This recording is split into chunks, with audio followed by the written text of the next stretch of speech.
Good morning, all. Today we are going to see about urinary tract infection. At the end of the session, the students will be able to know about the types of urinary tract infection, etiopathogenesis of urinary tract infections, and laboratory diagnosis of urinary tract infection. The first thing you want to know the definition about urinary tract infection. What is UTI?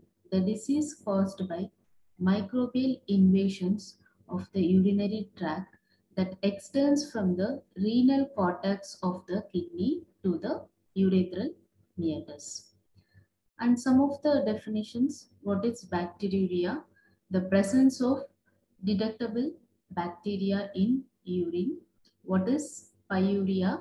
The presence of pus cells in urine. Okay, so this is a thing you should know. The disease caused by microbial invasions of the urinary tract that extends from the renal cortex of the kidney to the urethral meatus. Coming to epidemiology of urinary tract infection, it is the second most common infection after respiratory tract infections in the community. The most common hospital acquired infection is urinary tract infection. 35% of total hospital acquired infections. And prevalence, about 10% of human develop UTI in some part of their life. Leading cause of gram-negative sepsis, that is urosepsis, especially in the hospitalized patient. The urinary catheters are the origins of nearly 50% of nosocomial urinary tract infection. So coming to classification, it is the UTI is based on the anatomical sites involved, lower urinary tract infection and upper urinary tract infection. Depending upon the source of infection, hospital acquired and community acquired infection. So I told you previously the UTI is the second most causing nosocomial infection. So now we are seeing lower versus upper urinary tract infection. What are all the features? The sites involved in lower urinary tract infections are urethra and bladder. Sites involved in upper urinary tract infection is kidney and urethra. The symptoms caused by lower UTI is local manifestation, dysuria, mainly local manifestation in the dysuria, urgency and frequency. The symptoms caused by upper urinary tract infection is local and systemic manifestation like fever, vomiting, abdominal pain.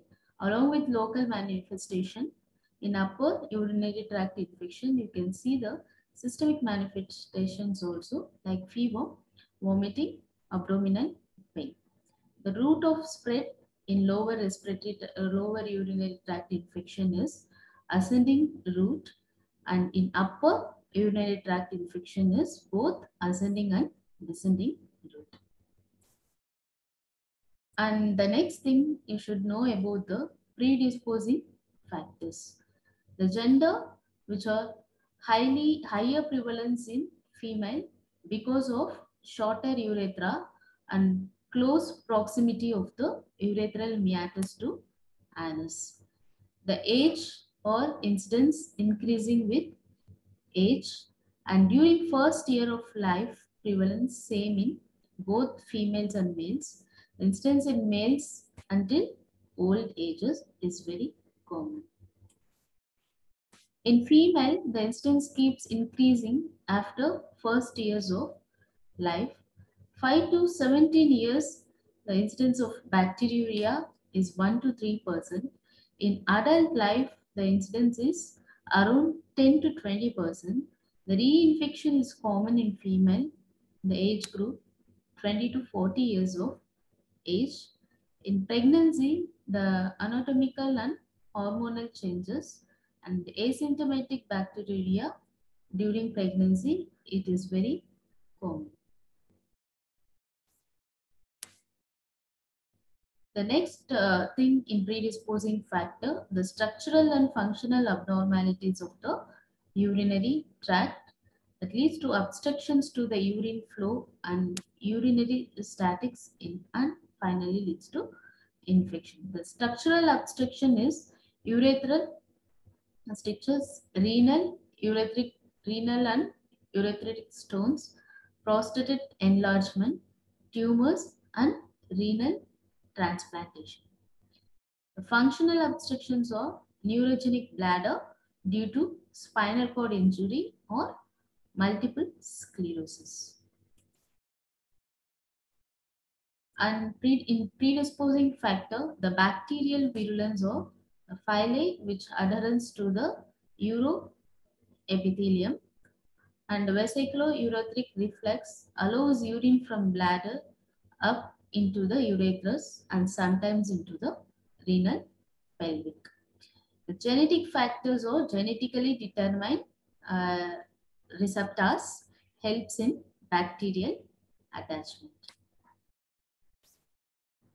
And etiology, what and all the common microorganisms, common bacteria involved. That is the commonest thing is an Escherichia coli. It is a uropathogenic E. coli. That is most commonest bacteria, commonest case, 70% of all forms of urinary tract infection. The community acquired and nosocomial urinary tract infections and upper and lower urinary tract infections. The other endogenous flora are gram-negative bacilli like Klebsiella, Proteus, etc. Here the most commonest one is Escherichia coli, it is E. coli, and other gram-negative bacilli which are isolated in urinary tract infection is Klebsiella, Proteus, and Enterococci. Here that E. coli, Klebsiella, and Proteus are gram-negative bacilli, and Enterococci, that is a gram-positive. And hospital acquired UTI, that is Enterobacteriaceae and Staphylococcus, Pseudomonas, Acinetobacter, and multidrug. That shows in hospital acquired UTI, it shows multidrug resistance. The common organisms are Enterobacteriaceae. In Enterobacteriaceae, E. coli, Klebsiella, Proteus become, and in gram-positive Staphylococci, and Pseudomonas is a gram-negative bacilli, and Acinetobacter. These are all the commonly hospital-acquired UTI. And the viruses and parasites are generally not considered as urinary pathogen. So the common etiology here is Escherichia coli. The commonest cause is 70%. And common microorganisms causing urinary tract infection. I told you previously the bacterial agents are responsible for urinary tract infection. So the viruses and parasites are not causing urinary tract infection. So here the bacterial agents are gram-negative bacilli that I told you before. Escherichia coli, it is the most common. Klebsiella pneumoniae and Proteus mirabilis is another gram-negative bacilli causing urinary tract infection. And Pseudomonas aeruginosa, Acinetobacter species, Enterobacter species, and Serratia species. These are all the gram-negative bacilli causing urinary tract infection. Coming to gram-positive cocci,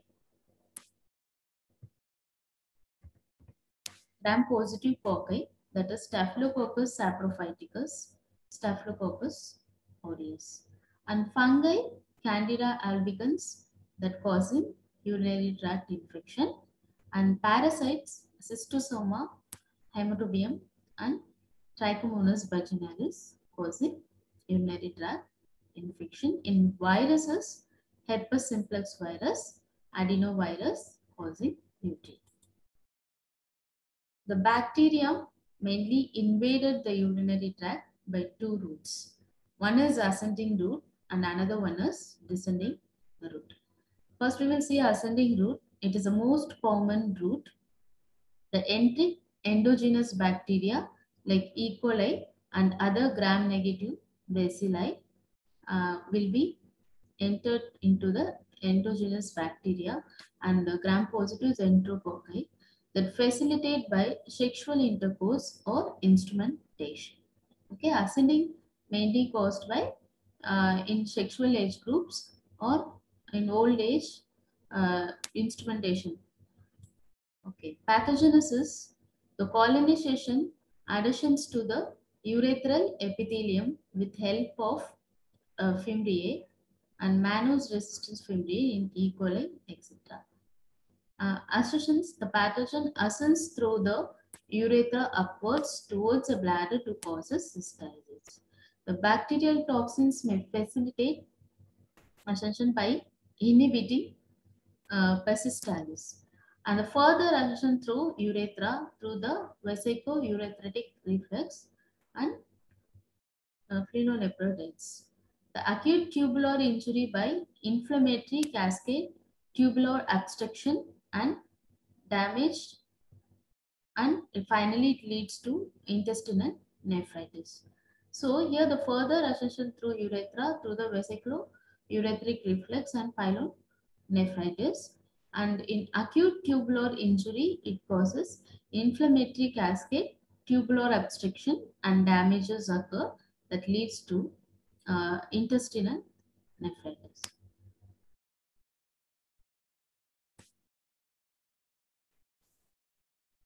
And coming to pathogenesis, previously we saw ascending route. Next, about descending route, that is bacteremia, that is an emetogenous shedding of the pathogen, 5% of UTI, urinary tract infection.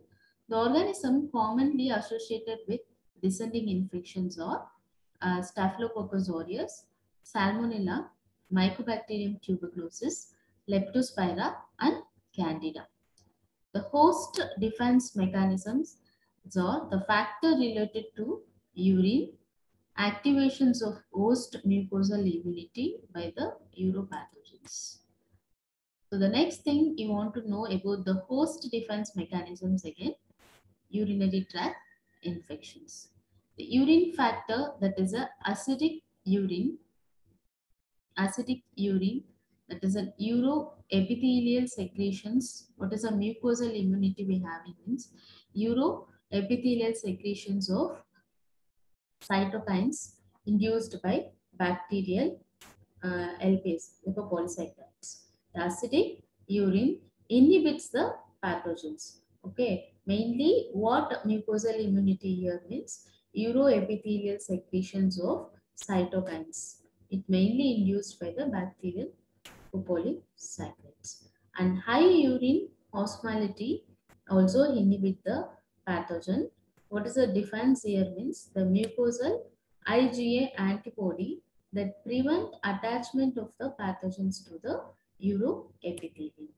And urinary inhibitions of bacterial adhesions, that is mainly by the glycoprotein secreted by the epithelial cells of kidney that serves as an anti-adhesion factors by binding to type 1 fimbriae of E. coli. And coming to clinical manifestation, mainly most of the UTI shows asymptomatic bacteriuria. In lower urinary tract infection, it causes cystitis and acute urethral syndrome. In case of upper urinary tract infection, it causes pyelonephritis. So asymptomatic bacteriuria, it is an isolation of specified quantitative count of bacteria in an appropriately collected urine sample obtained from a person without symptoms of UTI. So asymptomatic means the common thing you all know. The patients don't have symptoms, but they're having infections. Okay, the asymptomatic bacteriuria is isolations of The specified quantitative count of bacteria in an appropriately collected urine sample obtained from a person without symptoms of urinary tract infection. It is very common in female and incidence increased with ages.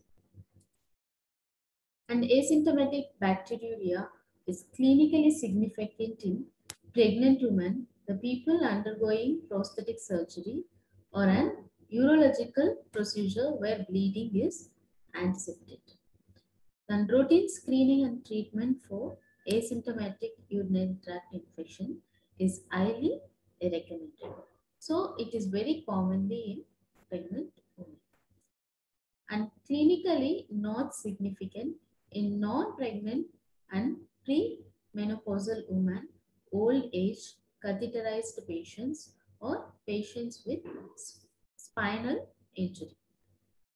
Neither screening or no treatment of asymptomatic UTI is needed.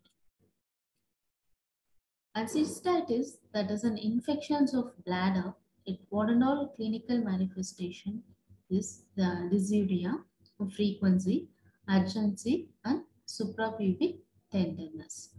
Urine become cloudy with bad odor and in some cases hematuria is seen. It is not associated with systemic manifestation. And coming to acute urethral syndrome that is seen in young sexually active females, it is classical symptoms of lower urinary tract infection as described for cystitis. The bacterial count is often low, that is 10 to the power 2 to 10 to the power 10 to the power 2 to 10 to the power 5 coliforming unit by ml. The pyuria is present. Okay, in case of acute urethral syndrome, it is very commonly in sexually active females. So the bacterial count is often low. Okay, often low, that is 10 to the power 2 to 10 to the power 5 coliforming unit by ml. And pyuria, the pus cells will be seen, that is present. Agents are usually few cases may be caused by gonococcus, chlamydia, herpes simplex virus. And coming to upper urinary tract infections or pyelonephritis, it is mainly inflammations of the kidney parenchyma and calcis and the renal pelvis. It is associated with systemic manifestation. So it belongs to upper urinary tract infection. The systemic manifestation, it causes fever, flank pain and vomiting. Coming to lower tract symptoms such as frequency, urgency and dysuria. The last thing you should know about the laboratory diagnosis of urinary tract infections. Before that, the first thing in laboratory diagnosis, how you should collect the sample. That thing is very important. The first is specimen collection. So in urinary tract infection, what specimen we are collecting? Urine specimen. That is a common thing everybody knows. Okay. So how you should collect the urine specimen that you want to know. The first, you want to clean the genital meatus. So the next you want to catch the midstream urine. Okay, the urine should be collected in screw cap wide mouth container. Okay, what container you want to use? Screw cap wide mouth container. Before collecting specimen, in the container, you should labeling is very important. In that, you should mention the patient name, age, sex, everything. After that, you want to instruct the patient. The midstream urine is preferable. The first portion of the urine should be voided out and the mid portion of the urine should be collected in the sterile container. So in case of children, we can't able to instruct them to collect the midstream urine.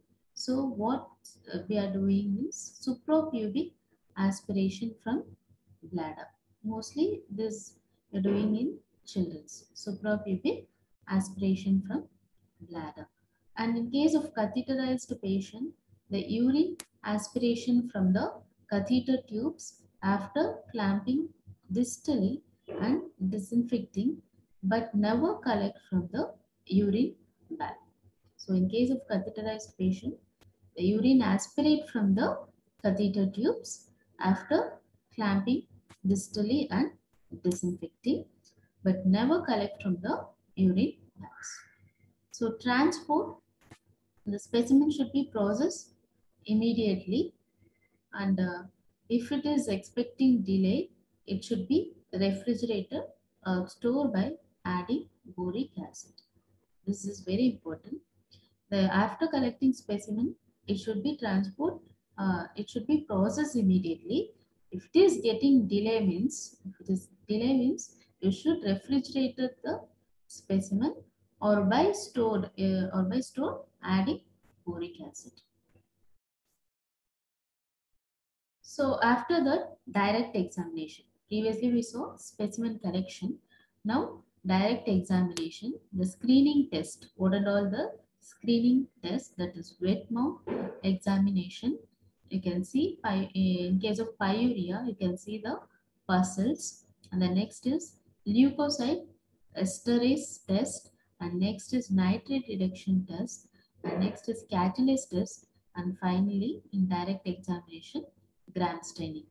Okay, and coming to culture, what are all the plates we are using here? McConkey agar and blood agar.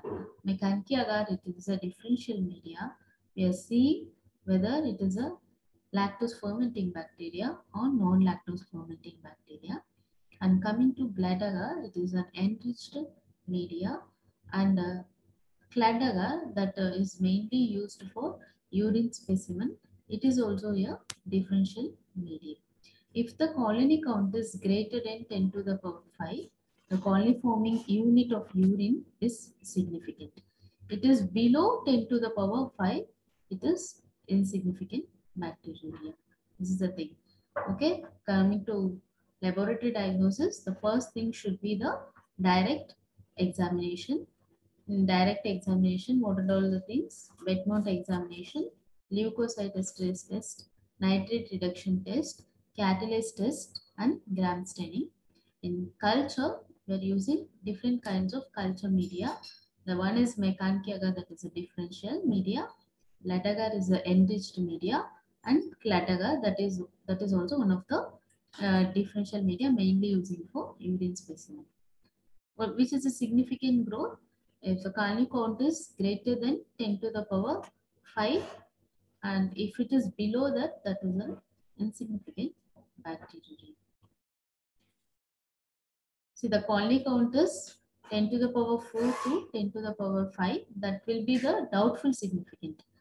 So if it is less than, less than 10 to the power 4, that is an insignificant commensal bacteria. The quantitative culture by pore plate method and antibody coated bacteria test to differentiate the upper and lower respiratory tract.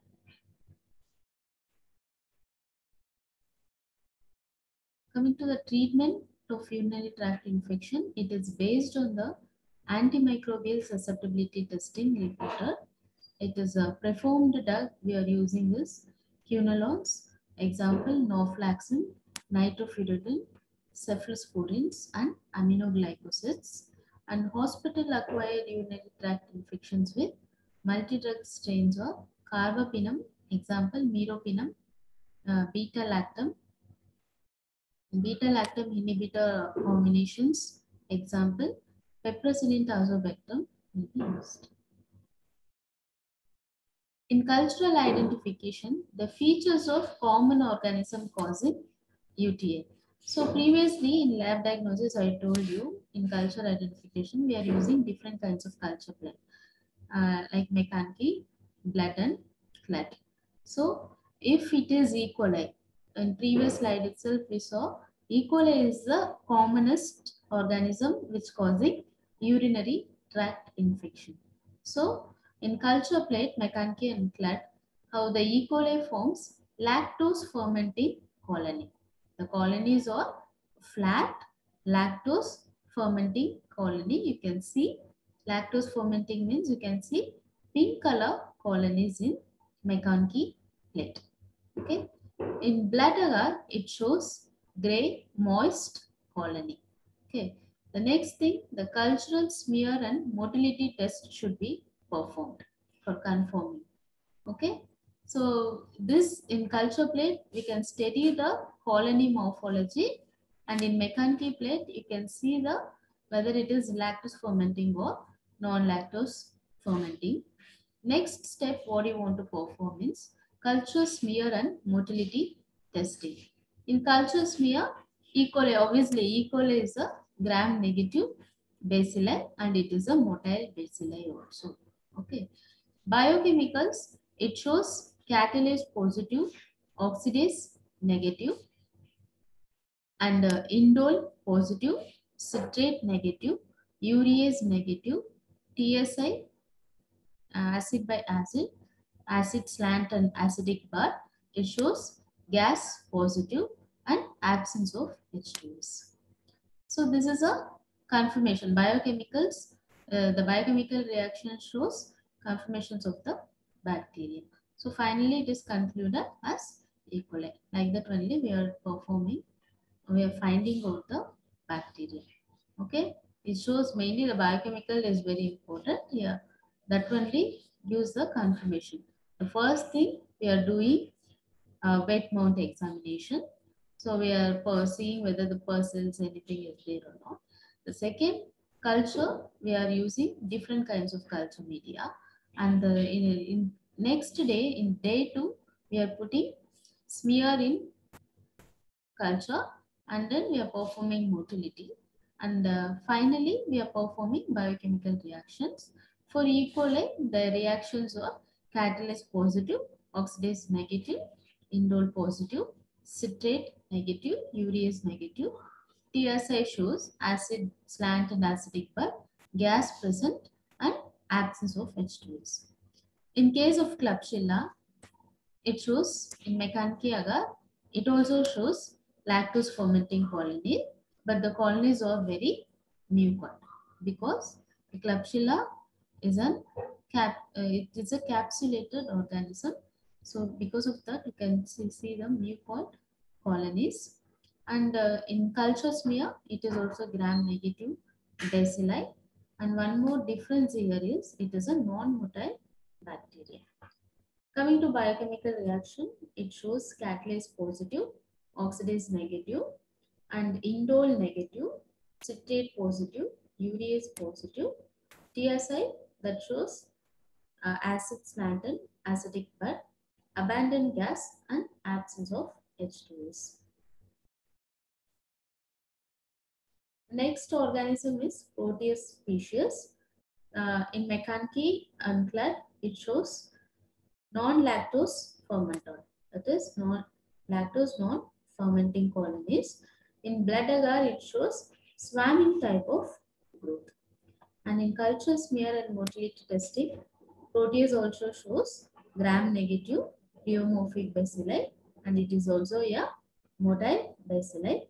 Biochemical reaction, it shows catalase positive, oxidase negative, indole negative, indole variable.